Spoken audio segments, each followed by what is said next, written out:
In this video, we're going to be looking at Dalton's law of partial pressures. This applies to mixtures of gases. So, because we're treating gases as ideal gases, they don't have any interactions with each other, which means they don't chemically react. And the individual gases in the mixture exert the same pressure they would if they were just by themselves. And so, the pressure exerted by an individual gas in a mixture is called its partial pressure. And so, Dalton's law of partial pressure says that the total pressure of a mixture of ideal gases is equal to the sum of the partial pressures of the component gases. So we can treat each gas individually and talk about what pressure it exerts, and then the total pressure is just simply the sum of those individual partial pressures.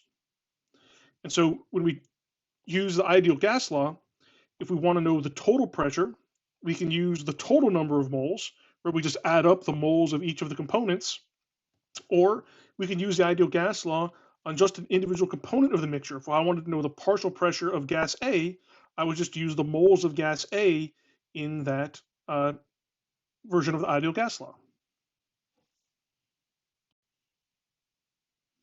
Now, we've encountered mole fractions before when we're doing solutions, and so we can apply these to mixtures of gases as well.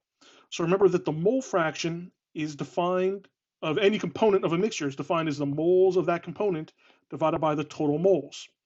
So another way to think about the partial pressure of a gas in a mixture, if I know the total pressure and I know the mole fraction, if I multiply those, it will give me the partial pressure of that gas. And I can also rearrange this equation. If I solve it for the mole fraction of gas A, another way to calculate the mole fraction, if I know the partial pressure and the total pressure, then I can use those to get the mole fraction. So I can either use the moles to get the mole fraction, or I could use the partial pressure to get the mole fraction. So generally, in these problems that we'll do with mixtures of gases, there are a lot of different ways that we can approach them, and there's not just one way to get to the right answer. And so I'm going to finish this video off with two different example problems. All right, so we're told that a gas mixture contains 4.8 grams of oxygen, 3.7 grams of hydrogen, in a 5-liter flask at 298 Kelvin. And they want to know what is the total pressure in the flask and what is the partial pressure of oxygen. And so, I think I've said this a couple times, right? When I have multiple part questions, I kind of put blinders on, right? And let's just focus on the first question. What is the total pressure in the flask? And so if I want the total pressure,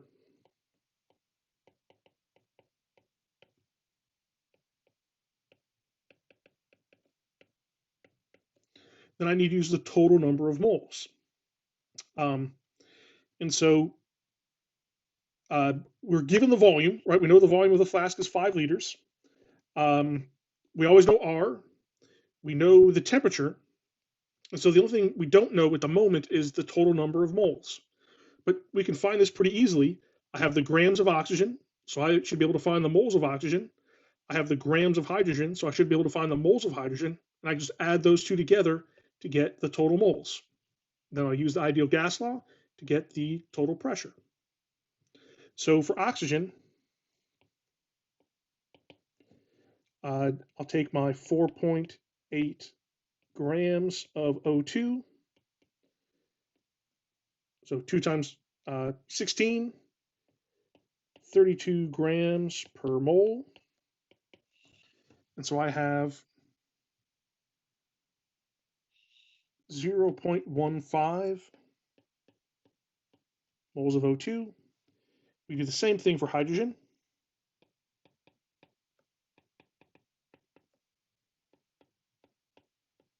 And for H2, 2.02 grams per mole. So I have 1.83 moles of H2. So then the total moles, 0.15 plus 1.3, I get 1.98 total moles. So now I'm ready to use the ideal gas law. Volumes in the right units, temperatures in the right units, moles and R are in the right units. So I just need to rearrange this. So the pressure is nRT over V. And this time I'll go ahead and put the units in with my numbers.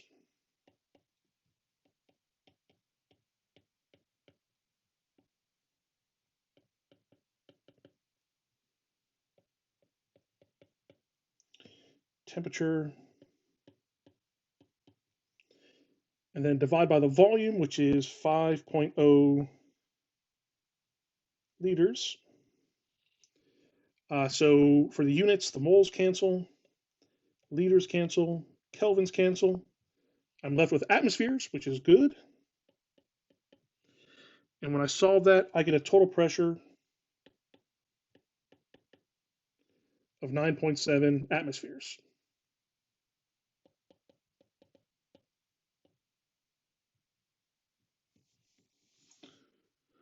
All right. So that's the first question. The second question is, what is the partial pressure of oxygen? And so there are a couple ways that we could do this. I know the moles of oxygen because I found that here. And so I could do another PV equals nRT and just using the moles of oxygen, and that would give me the partial pressure of oxygen. Another way to do it, and I think this is a little bit easier, would be to get the mole fraction and multiply that by the total pressure. Right, so I can use that the pressure of O2 is the mole fraction of O2 times the total pressure. And for the mole fraction of O2, I have 0.15 moles of O2. The total moles is 1.98.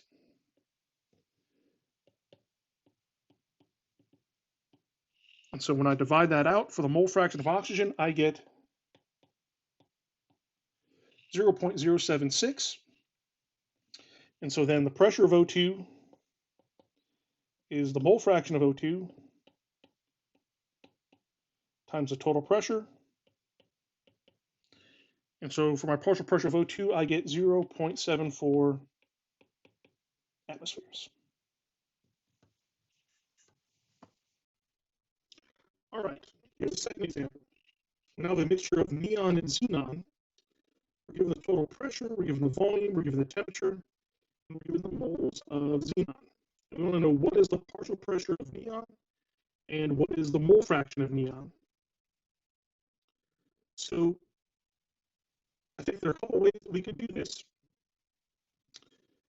One way is if I want to know the partial pressure of neon, I know quite a bit about xenon.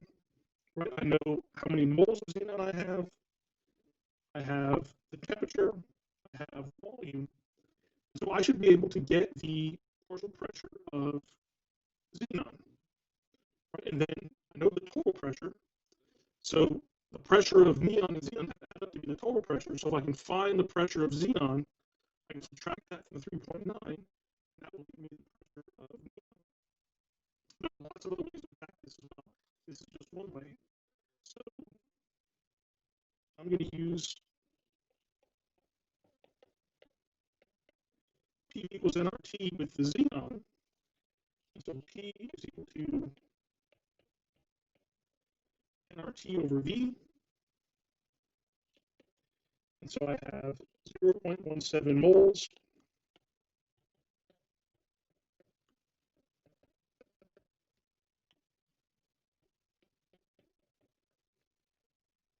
And we have 598 Kelvin. Divided by the volume, which is 8.7 liters. So moles, moles, liters, liters, Kelvin, Kelvin.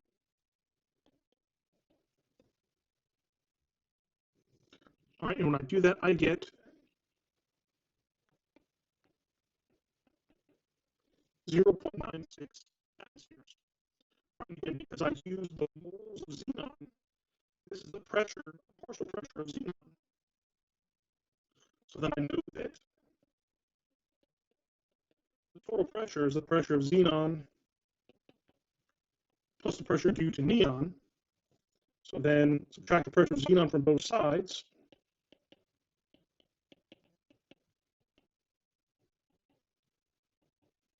And so if I do 3.9 minus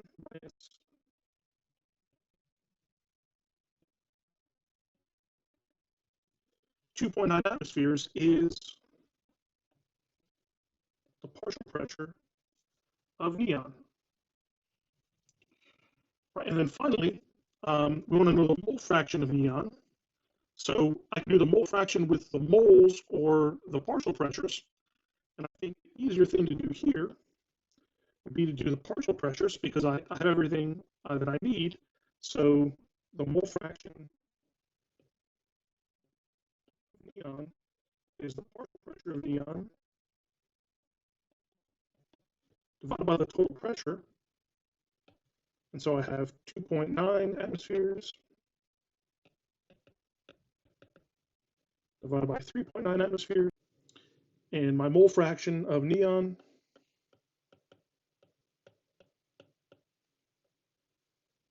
is 0.74.